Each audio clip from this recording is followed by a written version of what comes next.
विद्येचं माहेरघर अशी ओळख असणाऱ्या पुण्यात आता गुन्हेगारी, अपघात, ड्रग्सची प्रकरणं मोठ्या प्रमाणात वाढतच चालली आहेत।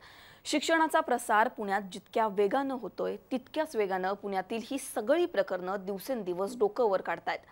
पुणे पोर्शे कार अपघात प्रकरणाचा मुद्दा अजूनही ताजा असतानाच पुण्याच्या फर्ग्युसन रोडवरील एका नामांकित हॉटेलच्या बाथरूममध्ये काही तरुण ड्रग्सचं सेवन करतानाचा एक व्हिडिओ सोशल मीडियावर व्हायरल झाला आणि यामुळे पुण्यातलं वातावरण पुन्हा एकदा तापलं। यानंतर पुन्हा एकदा आठवण झाली ती ललित पाटील ड्रग्स प्रकरणाची।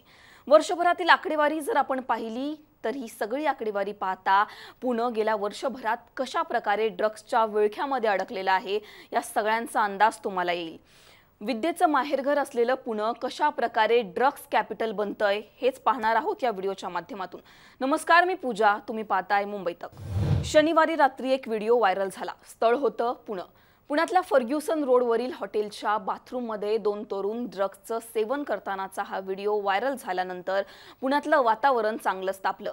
या हॉटेलमध्ये ही मुलं सर्रास ड्रग्सचं सेवन करताना दिसली। त्याचबरोबर अल्पवयीन मुलांना या हॉटेलमध्ये दारू दिली जात असल्याचं सुद्धा समोर आलं। व्हायरल व्हिडिओवरून विरोधी पक्षांनी उत्पादन शुल्क मंत्री शंभूराज देसाई यांच्यावर निशाणा साधला।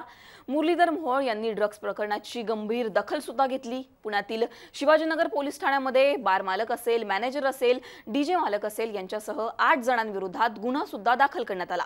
याबरोबरच शिवाजीनगर पोलीस ठाण्याचे पोलीस निरीक्षक अनिल माने, सहाय्यक पोलीस निरीक्षक दिनेश पाटील यांचं निलंबन करण्याची कारवाई सुद्धा पुणे पोलीस आयुक्त अमितेश कुमार यांनी केली। यानंतर हॉटेललाही टाळं ठोकण्यात आलं। पोलिसांनी हॉटेलमधील सर्व सीसीटीव्ही फुटेज जप्त केलं। या सगळ्या प्रकरणानंतर हॉटेलमध्ये ड्रग्स कोण पुरवत होतं, तरुणांना ते ड्रग्स कोणी पुरवलं, कोण विक्री करत होतं याचा तपास पुणे पोलीस सुरू करतात। हे सगळं जरी असलं तरी दिवसेंदिवस समोर येणारी पुण्यातली ही ड्रग्स प्रकरणं पाहता पुणे दिवसेंदिवस कसं ड्रग्सच्या विळख्यामध्ये अडकतंय हेच दिसून येतंय। शिक्षणासाठी मोठ्या प्रमाणात पुण्यात लांब लांबून तरुण मंडळी येत असते। एकीकडे शिक्षणामध्ये ही तरुण मंडळी व्यस्त असताना दुसरीकडे अशी ही तरुणाई आहे जी ड्रग्सच्या नशेच्या आहारी जाऊन स्वतःचं जीवन धोक्यात घालवतीये। पुण्यातील पोर्शे कार अपघात प्रकरण हे याचंच एक उदाहरण आहे। एका बड्या बिल्डरच्या पोरानं मद्यधुंद अवस्थेमध्ये 2 तरुणांना आलिशान पोर्शे कारनं चिरडलं। या तरुणांचा यामध्ये जागीच मृत्यू झाला। यानंतर आरोपीचा बारमधील एक व्हिडिओ व्हायरल झाला। अल्पवयीन असून सुद्धा आरोपीला या बारमध्ये दारू दिली गेल्याचं समोर आलं। यानंतर पुणे पोलीस ॲक्शन मोडमध्ये आले। बार असतील, पब्स असतील यांनी अशा अनेक पुण्यातील बार आणि पब्सवर कारवाई सुद्धा सुरू केली। आता हे सगळं ड्रग्स प्रकरण चर्चेत असताना पुण्यातील गाजलेलं ललित पाटील ड्रग्स प्रकरण सुद्धा कसं विसरून चालेल।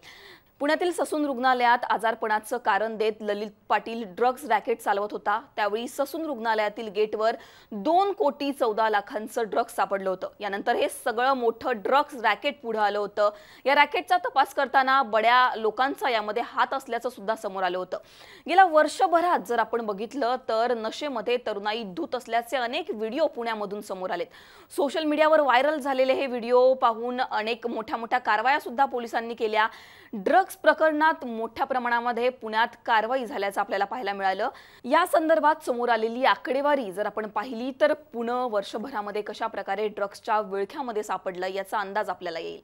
एबीपी माझाने दिलेल्या वृत्तानुसार पुण्यात नोव्हेंबर 2022 ते ऑक्टोबर 2023 मध्ये एकूण 155 गुन्हे दाखल झालेले आहेत। पुणे पोलिसांच्या गुन्हे शाखेसह बाकी पोलीस ठाण्यांमध्ये एनडीपीएस ऍक्ट अंतर्गत हे गुन्हे दाखल करण्यात आलेले आहे। यामध्ये एकूण 215 आरोपींना अटक करण्यात आल्याचं समोर आलंय। याच काळात जर आपण बघितलं तर एकूण 17,84,46,000 रुपयांचा मुद्देमाल सुद्धा जप्त करण्यात आलेला आहे। यामध्ये जर आपण बघितलं तर गांजा, कोकेन, चरस, एमडी, मशरूम, इडुलीस खत, दोडा पावडर, एमडीएम, अफीम, brown sugar, paper, hash oil, OG kush गांजा, बंटा, टॅब, हिरोईन आणि मॅस्केलाइन अशा अनेक प्रकारच्या ड्रग्सचा यामध्ये समावेश आहे। आपण जर बघितलं तर अटक करण्यात आलेल्या 215 आरोपींमध्ये एकूण 190 पुरुष आहेत, 15 महिला आहेत तर 10 परदेशी नागरिकांचा यामध्ये समावेश आहे। मार्च 2024 मध्ये पुणे पोलिसांनी करकुम येथील कारखान्यातून आंतरराष्ट्रीय पातळीवरील ड्रग्स रॅकेट उघडकीस आणलं होतं। यावेळी 3,674 कोटींचे एमडी पोलिसांनी जप्त केले होते। एकूणच जर आपण ही आकडेवारी बघितली तर या सगळ्या आकडेवारीनंतर विद्येचं माहेरघर असलेलं पुणे कशा प्रकारे दिवसेंदिवस ड्रग्सच्या विळख्यामध्ये सापडतंय, कशा प्रकारे ते ड्रग्स कॅपिटल बनतंय बनतंय हेच समोर येतं। विद्येचं माहेरघर अशी ओळख पुण्याची पुढच्या काळामध्ये पुसली जाऊ नये हेच आपण आता बोलू शकतो। यावर तुम्हाला काय वाटतं हे कमेंट सेक्शन मध्ये कळवा। हा व्हिडिओ तुम्हाला आवडला असेल तर याला लाईक करा, शेअर करा आणि मुंबई तकला तुम्ही जर सबस्क्राइब केलं नसेल तर सबस्क्राइब करा। धन्यवाद।